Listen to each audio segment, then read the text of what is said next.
वैष्णव को कम से कम 3 निष्ठाओं का पालन करना चाहिए, तभी उसका वैष्णव धर्म निभता है। सबसे पहला नाम निष्ठा, ठाकुर जी के नाम के प्रति निष्ठा। नाम जप नित्य किया करें। बंधुओं, कई लोगों को नाम जप में आलस्य आता है, नाम जप में उनको मन नहीं लगता, रुचि नहीं होती। पर सदा याद रखें कि नाम औषधि है। जो काम ठाकुर जी भी नहीं कर पाते वो नाम करता है। कोई पूछे कि ठाकुर जी कहां से प्रकट हुए, तो भगवान को प्रकट नाम ने ही किया है। ठाकुर जी नाम के बिना प्रकट नहीं होते। मैं कथाओं में कहा करता हूं, जिसने गाया उसी ने पाया ठाकुर जी को। जो गाता नहीं है ठाकुर जी को, वो पा नहीं सकता। आप लोग कहें कि हमको सेवा में बहुत सुख मिलता है, हमसे परिक्रमा लगवा लो, कथा सुनवा लो। अच्छा, एक और बात है कि अगर आपकी नाम में रुचि नहीं है ना, तो बाकी के सारे क्रम जो आप करेंगे उसमें आप कोई ना कोई अपराध जरूर बनेगा आपसे। नाम अपराध मुक्त करता है। क्योंकि बहुत बड़ी बात है कि जब आप ठाकुर जी का नाम गाते हैं ना, तो स्वयं श्री जी आकर के आपके सब अपराधों को क्षमा करने का पूर्ण प्रयास करती हैं। एवं श्री जी की कृपा से आपसे फिर अपराध नहीं बनता। सेवा का या जो भी अपराध के नियम हैं, वो सब अपराध नहीं बनते। श्री जी का नाम गाते हैं तो फिर ठाकुर जी पूरी जिम्मेवारी रखते हैं कि भाई ये नाम गाता रहे, उसके लिए इसके जितने भी अपराध इससे बनते हैं वो सब संभालो, इसकी बुद्धि सुदृढ़ करो। नाम का बहुत महत्व है, इसलिए धीरे धीरे प्रारंभ करो। पहले 11 नाम जपो, फिर 21 कर दो, फिर 51 करो, फिर 108 करो, और फिर एक समय ऐसा आए गिनती बंद करो। मैं ये बात अपनी कथा में हर जगह कहता हूं, नाम कभी नहीं गिनना चाहिए। ठाकुर जी का हम कितना जप करते हैं उसकी गिनती मत करो। गिनती करनी है तो उनकी करो जिनकी वजह से इस संसार में पुनरपि जननम पुनरपि मरणम पुनरपि जननी जठरे शयनम, ये बार बार जन्म मृत्यु का जो बंधन हमारा बंधा रहता है, जिन पापों की वजह से, जिन हमारे दुष्कर्मों की वजह से, गिनती उनकी करो। मानव का स्वभाव है, वो दूषित कर्मों को छुपाता है, अच्छाइयों को प्रकट करता रहता है। उल्टा होना चाहिए। अपने द्वारा किए गए श्रेष्ठ कर्मों को छुपाइए। नाथ द्वार दर्शन करके आए तो तब तक चैन नहीं पड़ेगा जब तक आप 10 लोगों को बता नहीं दो हम नाथ द्वारा गए। वृंदावन गए, वृंदावन में जाकर के संतों को भोजन कराया तो तब तक चैन नहीं पड़ेगा जब तक पूरे व्हाट्सएप के ग्रुप उन सब में भेज नहीं दो वृंदावन में हमने संत सेवा करी। कभी किसी का हृदय दुखा करके व्हाट्सएप पे मैसेज भेजते हो, बोल मैंने इतने लोगों का आज हृदय दुखाया। आज पत्नी को बहुत सुनाई मैंने, वो बेचारी रो रही है, ये किसी को बताते हैं हम? नहीं। मैंने पड़ोसी के साथ में दूषित कृत्य किया, उसके साथ गलत किया, उससे ईर्ष्या करी। इन सब का प्रकाश नहीं करते, इन सबको छुपा के रखते हैं। हम प्रकाश करते हैं अपनी योग्यताओं का, कभी नहीं। ये बात हम इसलिए कह रहे हैं, हमसे मिलने भी आते हैं लोग। अब भीड़ इतनी होती है तो 1 सेकंड में भी व्यक्ति को यह लगता है कि मैं बता दूं। आप मिलने आते हैं, आपसे ज्यादा उत्सुक मैं होता हूं आपसे मिलने के लिए, लेकिन एक क्षण के समय में भी आप जब ये बता देते हैं, महाराज जी मेरा इतना नाम जप रोज होता है, महाराज जी मैं इतनी घंटे सेवा रोज करता हूं, मुझे रात्रि स्वप्न में ठाकुर जी दिखते हैं। क्यों? एक बात सदैव याद रखिएगा, भक्ति यदि पूर्ण रूपेण आपके चित्त में आएगी तो आप प्रकाश करने से बचोगे। आप उसका प्रकाश नहीं करोगे, उसको गोपनीय रखोगे। और एक बात कहें, जब आप अपनी प्रेम लक्षणा भक्ति को गोपनीय रखते हैं तो आपके मुख की आकृति प्रकाश करती है, आपको बोलने की आवश्यकता नहीं है। हमारे वृंदावन के संतों को देखो, उनको बोलने की आवश्यकता नहीं, उनका मुखमंडल बता देता है कि कृष्ण प्रेम है चित्त में, इनके चित्त में भजन है, इनके चित्त में नाम विराजमान है। भक्तमाल जी में कथा आती है अंतर्निष्ठ राजा की, जो प्रभु के नाम को सदा अपने चित्त में छुपा करके रखता, कभी किसी को यह पता तक नहीं लगने दिया कि वो एक वैष्णव है। एक दिन रात्रि में सोते सोते उसके मुख से स्वप्न में ही निकल गया, सुसुप्ता अवस्था में निकल गया, हां राम। पत्नी ने सुन लिया। प्रातःकाल जब बेला हुई, पत्नी ने पूरा घर सजाया, ढोल नगाड़े डुमडुमियां बज रही हैं, मंगल बाजे बज रहे हैं। राजा उठ करके आश्चर्यचकित हो गया, इतने मंगल गान क्यों हो रहे हैं। राजा ने जाकर के पत्नी से पूछा, ये सब क्या चल रहा है। बोले कि मुझे तो अब तक लगता था कि आप भक्त हो ही नहीं, पर मुझे अब पता चला आप तो अंतर्निष्ठ भक्त हो। आप तो अपने चित्त में नाम को छुपा करके रखते हैं, कभी प्रकट नहीं। अरे इतने वर्ष ब्याह को हो गए, मुझे आज तक नहीं पता चला कि आप भक्त हो। राजा बोला, तो हां, तो मैं भक्त हूं ही नहीं। बोले कि रहने दीजिए, झूठ मत बोलिए। कल रात्रि स्वप्न की अवस्था में, सुसुप्ति अवस्था में आपके मुख से निकला हा राम। अनकॉन्शियस स्थिति में, बहुत ध्यान से सुनना, आप कैसा बर्ताव करते हो, क्या बोलते हो, वो बताता है कि आप वैष्णव हो कि नहीं। आपका बुद्धि विवेक सब बिल्कुल संयमित है और उस समय आप भक्ति भाव में रहो, ये सामान्य बात है। लेकिन कभी ऐसी स्थिति आ जाए जहां पर आपको यह भी नहीं पता कहां क्या करना है, कैसे करना है, क्या क्या मुझे होना चाहिए, ऐसे अनकॉन्शियस जब हो जाओ, तब आपके मुख से जो निकलता है उससे पता चलता है कि आप कौन है। अंदर जो है वो वास्तविक तभी निकलता है, और विशेष रूप से निद्रा की अवस्था में। निद्रा की अवस्था में बंधुओं, नाम जब अपनी तीव्रता में पहुंच जाता है ना, तब व्यक्ति निद्रा में भी, जब जैसे अंगड़ाइयां लेते हैं या फिर हम करवट बदलते हैं तो मुख से स्वर निकलता है, लेकिन नाम जब अपनी तीव्र अवस्था में पहुंच जाता है तो निद्रा में भी श्री राधा, राम, कृष्ण, ये नाम ही प्रकट होता है मुख से। ऐसी स्थिति हो जाती है तन की। उस अंतर्निष्ठ राजा को जैसे ही पता चला कि मेरे मुख से राम नाम निकल गया, पत्नी से बोला, देवी अब तुम राजपाट संभालो और सब संभालना, अब मैं जीवित नहीं रह सकता। पत्नी बोली, क्यों? बोले, मैंने सदा जिस नाम को छुपा करके चित्त में रखा, अपनी पत्नी तक को नहीं पता चलने दिया, वो नाम जब मेरे मुख से निकल गया, मतलब मेरे तन का त्याग नाम ने कर दिया, अब मैं जीवित कैसे रह सकता हूं।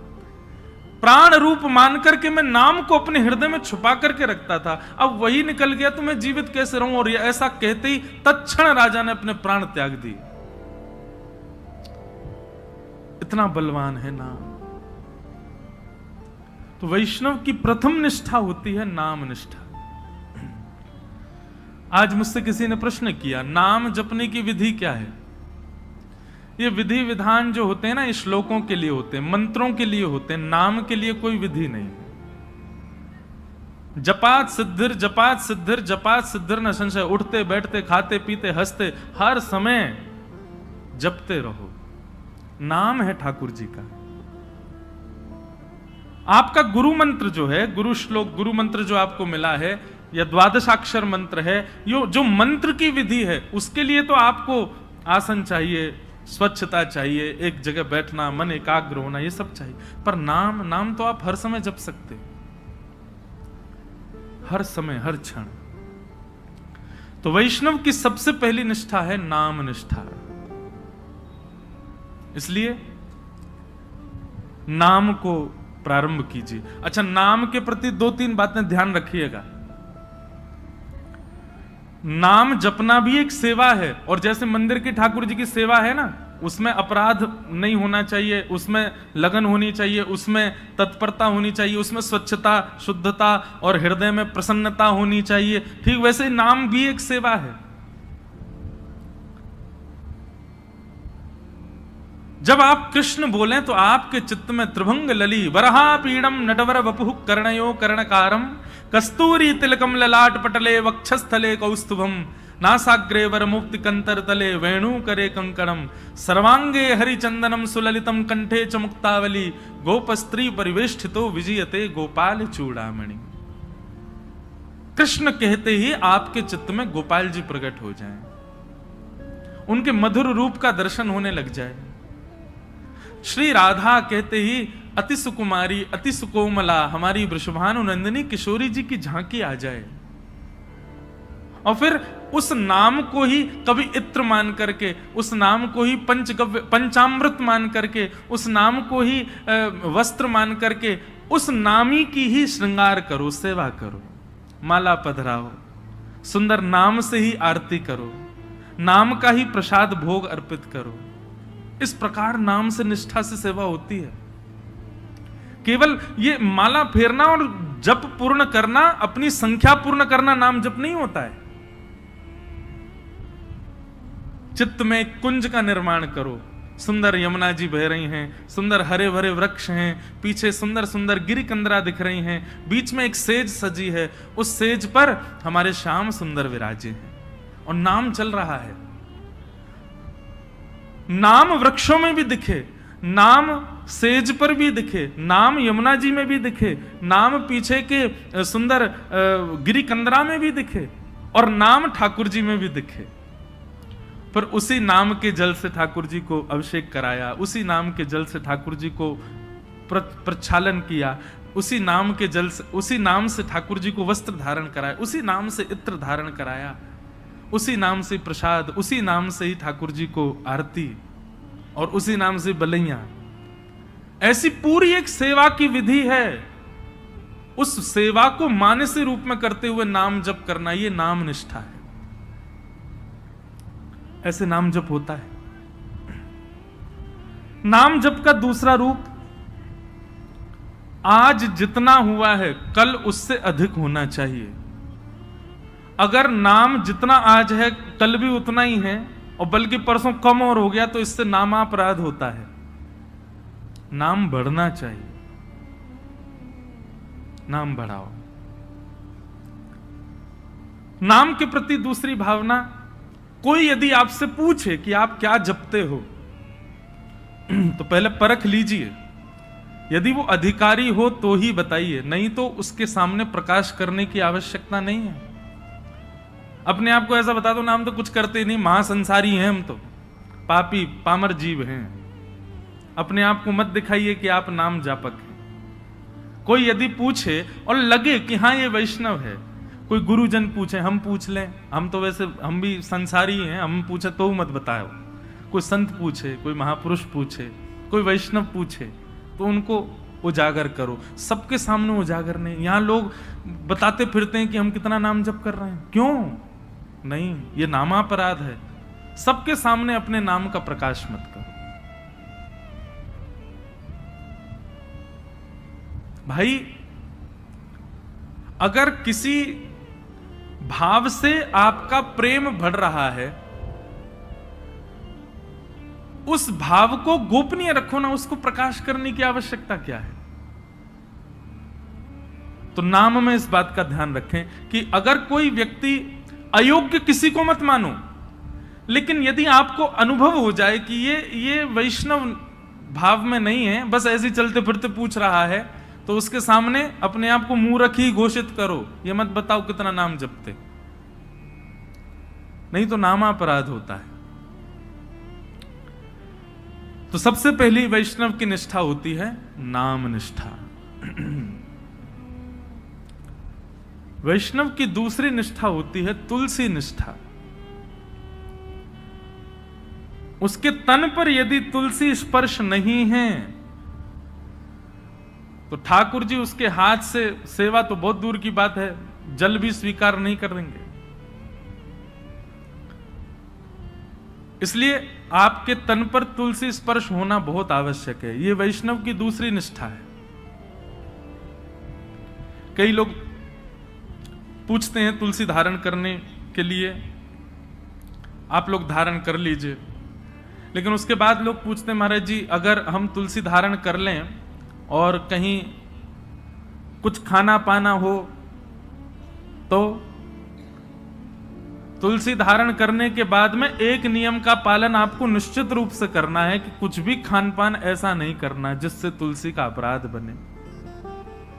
और यदि आपने कहीं गलती से तुलसी जी के धारण के पश्चात कुछ ऐसा खान पान किया है तो दूसरे दिन उन तुलसी जी को यमुना जी में पधराओ, आना पड़ेगा, भोपाल से वृंदावन ही आओ, तुलसी जी को पधराओ, क्षमा याचना करो, ब्राह्मण भोज कराओ, संतों के चरणों में प्रणाम करके क्षमा मांगो, फिर दूसरी तुलसी जी ठाकुर जी के चरणों में अर्पित करके फिर धारण करो, फिर ये वचनबद्ध हो जाना कि अब नहीं करेंगे। एक व्यक्ति मुझसे बोला, बोले महाराज जी जब खाते पीते हो उस समय उतार दें, खान पान करके फिर पहन लें। वाह, ऐसा नहीं करना है।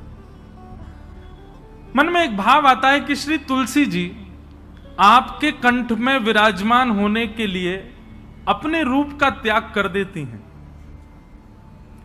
वो एक पौधे के रूप में होती हैं, वृक्ष के रूप में होती हैं, ठाकुर जी को सुख देने के लिए नवीन नवीन अपने अंदर पत्रों को प्रादुर्भाव करती हैं, ठाकुर जी की सेवा में जाएंगे। लेकिन आपके कंठ को सुशोभित करने के लिए और आपके तन के कल्याण के लिए वो अपने उस रूप का त्याग कर देती हैं, अपने आप को छिलवा देती हैं और उसके बाद माला बनकर के आपके गले में विराजमान होती हैं। इतना बड़ा त्याग तुलसी जी हमारे लिए करती हैं, हम उनके लिए ये सामान्य सी वस्तु नहीं छोड़ सकते। इसलिए तुलसी निष्ठा, तुलसी जी को धारण करो। तुलसी जी गले में धारण होने के बाद में जैसे ही आप कुछ भी पाते हैं, पहली बात तो प्रसाद ही पाएंगे, प्रसाद पाते ही जैसे ही कंठ से नीचे जाएगा, कंठ में तुलसी जी है, नीचे जाते ही उसमें जितने दोष होंगे सब समाप्त हो जाएंगे। तुलसी जी कंठ में धारण हैं और उस समय आपने जलपान किया तो जलपान जैसे ही तुलसी जी के यहां कंठ से नीचे गया, तुलसी जी का स्पर्श होते ही वो साक्षात श्री यमुना जी का, श्री गंगा जी का जल हो जाएगा, ठाकुर जी का चरणामृत हो जाएगा। अरे कहां तक कहें, आप स्नान करेंगे और जैसे ही जल अपने सिर पर डालेंगे, आपके मुख पर आकर के जल जैसे ही तुलसी जी का स्पर्श करके सर्वांगीण अंग पर जाएगा, वह भी दिव्य किसी पवित्र नदी का रूप धारण करके, उनके जल का रूप धारण करके आपके तन को पवित्र कर देगा। तुलसी निष्ठा। कई संप्रदायों में तुलसी जी का भाव ऐसा, धारण करो पर स्नान के समय मत करो, उसमें ऐसा भाव है कि तुलसी जी का जल चरणों में आ जाएगा। तो सब संप्रदायों के अलग अलग भाव हैं। कहीं पर ऐसा भाव है कि तुलसी जी का जल तन पे जाना चाहिए तभी पवित्र होंगे।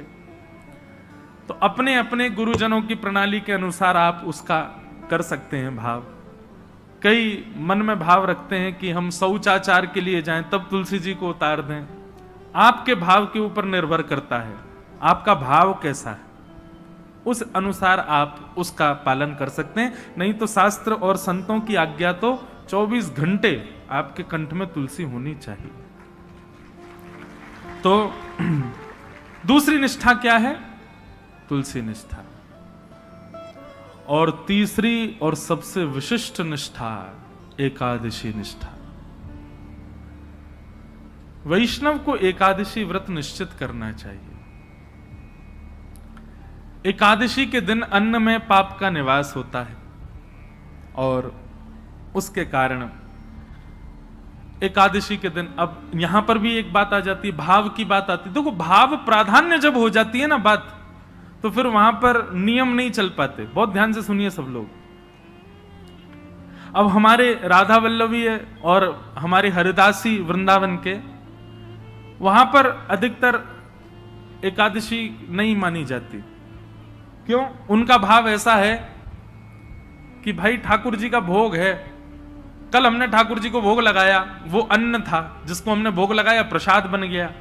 अब आज एकादशी है, हम उस प्रसाद में फिर ये कर रहे हैं कि नहीं आज एकादशी, आज तो हम उसको पा ही नहीं सकते। तो ठाकुर जी का भोग, उसमें एकादशी पर अन्न कैसे हो सकता है? हम प्रसाद को अन्न कैसे मान सकते हैं? इसलिए कहीं ये भाव उत्पन्न ना हो, इसलिए कई हमारे आचार्य चरणों की प्रणाली में भाव से एकादशी का नहीं नियम माना जाता। पर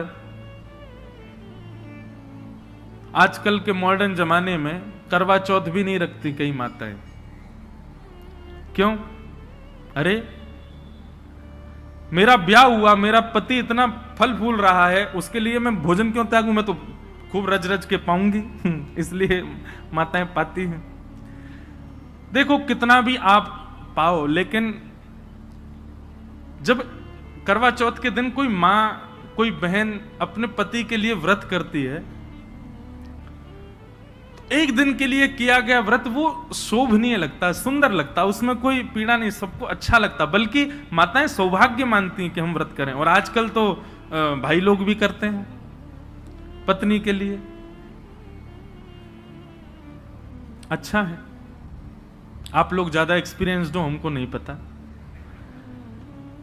लेकिन हमारे लिए तो भैया एकादशी जो है ना, हमारे प्रियतम के लिए ये करवा चौथ का व्रत है हमारा। हम अपने श्याम सुंदर रूपी प्रियतम के, अच्छा लोग कहते हैं आयु बढ़ती आदि आदि, जो भी कुछ भी बढ़े ना बढ़े, लेकिन हाँ करवा चौथ का व्रत जब मां करती है तो उसका अपने पति के प्रति प्रेम बढ़ता है। पति को भी लगता है अरे मेरे वजह से बच्चा भूखी प्यासी बैठी सुबह से। भाई सेक्रीफाइस जो होता है ना, ये प्रेम में बहुत आवश्यक है। और अन्न जो है ना, ये हमारे प्राणों को धारण करता है। अगर हम उस अन्न के प्रति एक दिन का सेक्रीफाइस करते हैं तो उसमें कौन सी बड़ी बात है। और भाई ऐसे सेक्रीफाइस यदि अगर रोज करो, सब जानते हैं एकादशी कैसी होती है, कुटू की पकौड़ी, कुटू की कचौड़ी, समा के चावल, मखाने की खीर अगर व्यक्ति एकादशी वाला फलाहार नित्य करने लग जाए तो 7 दिन में 5 किलो वजन बढ़ जाए उसका। आप बाकी के दिन इतना नहीं पाते जितना एकादशी, और एकादशी के दिन तो कई लोगों को वैसे तो 3 बार पाएंगे, नाश्ता, भोजन, रात्रि भोजन। एकादशी के दिन 6 बार पाते हैं। बोले हमारा व्रत और है, बार बार कहते और है इस बात को, व्रत है आज हमारा। सब बातों की बात एकादशी करनी चाहिए। और उसके पीछे भाव क्या है, हम अपने प्रियतम के लिए बस हमारा भक्ति में प्रेम बढ़े, हमारी प्रेम लक्षणा भक्ति बढ़े, हमको वो और प्रिय लगे, उसके लिए हम व्रत कर रहे हैं। अन्न जल का त्याग करके, फलाहारी होकर के व्रत कर रहे हैं। पर हम एक बात आपसे निवेदन करें, एकादशी में कुछ चीजें और मिलाइए। व्रत का मतलब क्या होता है, हमने एक पर्टिकुलर वस्तु का त्याग कर दिया। पर एक बात मेरे मन में कभी कभी आती है कि अन्न का त्याग करना कोई बहुत बड़ी बात नहीं है। आजकल के बच्चे सो करके उठते 12 बजे हैं और 12 बजे उठते हैं तो फिर भोजन पानी उनका ऐसे ही अस्त व्यस्त ही रहता है। आजकल के बच्चे एक समय ही भोजन कर लें वही बहुत है। तो भोजन का त्याग करना कोई बहुत बड़ी बात नहीं है। कई लोग बिना भोजन के भी निकल जाते हैं, बिना भोजन के भी रह लेते हैं। ये उस समय बड़ी बात थी जब और साधन नहीं थे, जब हमारे पास में टीवी नहीं था, हमारे पास में फोन नहीं था, इंटरनेट नहीं था, ये सारी आधुनिकताएं नहीं थी। तब मानव का एक ही काम था, काम करो भोजन पाओ, काम करो भोजन पाओ। भोजन ही सब कुछ होता था। उन कालों में उस भोजन को त्यागने के लिए व्रत की विधा बनाई गई। पर आज वास्तव में व्रत उस वस्तु का होना चाहिए जिसके बगैर आप एक क्षण नहीं रह सकते। उस वस्तु का व्रत होना चाहिए। तो कई बातें हैं। एकादशी में 2-3 चीजें जोड़िए। आप आज की तो निकल गई, अगली एकादशी आवे तो जैसे जो आपका अवगुण है, जैसे कई भाई लोगों को, कई लोगों के अंदर अवगुण आ जाता है, कुछ खान पान का अवगुण हो, स्वभाव व्यवहार का अवगुण हो। सब जानते हैं कि मेरे अंदर अवगुण क्या है। मुझे क्रोध बहुत आता है, मुझे इसके प्रति ईर्ष्या होती है, मुझे ऐसा लोभ होता है, मुझे इसके प्रति मोह है। ये जो आपकी दूषितताएं, उनका व्रत कीजिए। सावधानी से सुनो, सब लोग इधर देखो, कथा सुनो। अपनी दूषित वस्तु जिसके बगैर आप एक क्षण नहीं रहते, उसका त्याग कीजिए, तब व्रत माना जाएगा।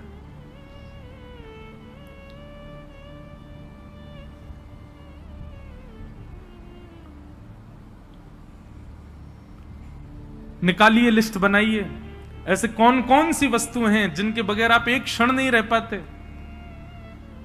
संसारी वस्तु, उसका व्रत कीजिए, एक दिन व्रत कीजिए।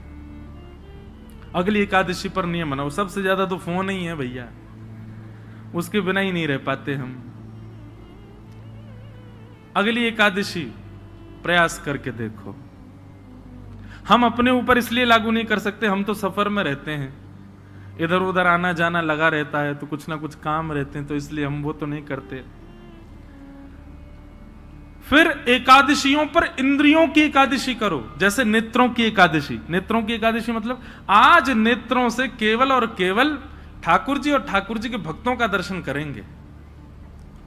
ठाकुर जी का दर्शन और ठाकुर जी के भक्तों का दर्शन। तो एकादशी के दिन बस लगे हैं, अब नहीं जा सकते वृंदावन तो फोन पे ही दर्शन करो। राधा वल्लभ जी, राधा रमन जी, श्री वृंदावन बिहारी लाल जी, गोविंद देव जी, गोपीनाथ जी, द्वारिकाधीश जी, बद्रीनाथ जी, सुबह से लगे दर्शन करने में। और वैष्णवों का दर्शन करो, चुन करके निकाल के अपनी बाइक गाड़ी जाओ, संतों के यहां जाओ, वैष्णवों के यहां जाओ, जाकर के उनको प्रणाम करो। एकादशी ऐसे व्यतीत करो। नेत्रों की एकादशी, कानों की एकादशी। क्या? आज इन कानों से केवल भगवत चर्चा सुनेंगे। सूर्योदय से लेकर के सूर्यास्त तक और कुछ करना ही नहीं है, कीर्तन और भजन, केवल भगवत चर्चा ही श्रवण करनी है। कानों की एकादशी। मुख की एकादशी दो प्रकार से हो सकती है, या तो मौन रहो या फिर केवल और केवल भगवान नाम ही कहो, और कुछ बोलना ही नहीं है, केवल भगवान नाम। मुख की एकादशी। हाथों की एकादशी कैसे? निकालो, सवेरे निकल जाओ 6 बजे महाराज, मंदिर जो जो हैं आपके क्षेत्र में सबकी सफाई करना, सब जगह जाकर के स्वच्छता करना, सबके ठाकुरों की सेवा करना, हाथों से सेवा।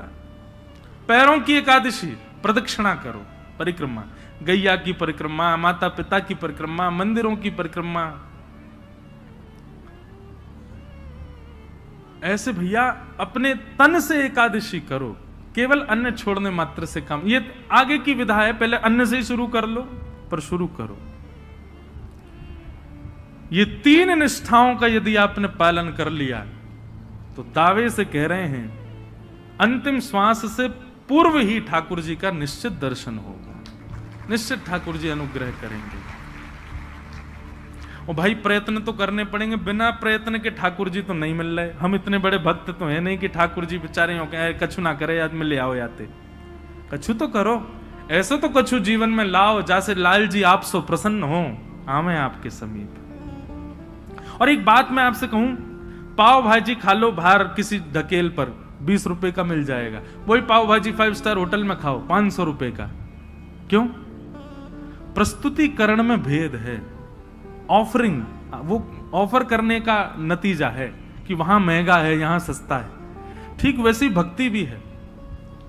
एक लोटा जल लिए, उसी में तुलसी डाल दी, उसी में चावल डाल दी, उसी में रोली डाल दी, उसी में चीनी डाल दी, उसी में सब डाल दी, जा गए शंकर जी पर चढ़ा के और नियम करके त्रिपुंड लगा के बेलपत्र चढ़ा के सिर पे लेके आ गए। एक तो ये ऑफरिंग है और एक दूसरी ऑफरिंग है, सारी सामग्री बढ़िया सुंदर सजा करके लेकर के गए, एक एक करके एक एक सामग्री शंकर जी पर चढ़ा रहे हैं, सुंदर कोमल हाथों से शंकर जी के सुंदर अभिषेक कर रहे हैं, और उसके बाद में सुंदर इत्र लगा करके त्रिपुंड लगा करके प्रणाम करके खूब देर रज रज के भाव से करके आ रहे हैं। दोनों में अंतर है कि नहीं? भक्ति में प्रस्तुतिकरण देखिए, आप कैसे प्रस्तुत कर रहे हो। केवल करना है ये नहीं, इससे बढ़िया तुम मत ही करो। केवल एकादशी करनी है हमको, अन्न नहीं खाना, लेकिन पूरे नाक में दम कर दिया घर के में, जे बनाओ जे बनाओ, भूख लगी है केला लाओ, ये बनाओ ये करो। ऐसी क्या फायदा? एकादशी एकादशी जैसी दिखनी चाहिए, उसका प्रस्तुतिकरण ऐसा रखो। ये जो भाव हम आपको बता रहे हैं, हम तो 10% बताएंगे, बाकी आपको विचार करने पड़ेंगे। अब अगली एकादशी होगी, उसमें क्या करना चाहिए जिससे ठाकुर जी प्रसन्न हो। क्योंकि एकादशी के दिन ठाकुर जी दोनों नेत्र खोल करके सब पर दृष्टि डाल करके सबकी क्रियाएं चेक करते हैं। एक प्रकार से ये समझ लीजिए, एकादशी अवसर है, 15 दिन में जो आपने किया उससे निवृत्त होने का अवसर है। इसका मतलब ये नहीं कि 14 दिन सब आपने किए, बोले एकादशी आई रही है सब बढ़िया कर लेंगे उस दिन। अवसर है, अवसर मिला, अब अगले दिन से प्रयास करें कि अब दूषित नहीं करना है। बहुत सारे भाव हैं, मैं तो बोलते ही चला जाऊंगा।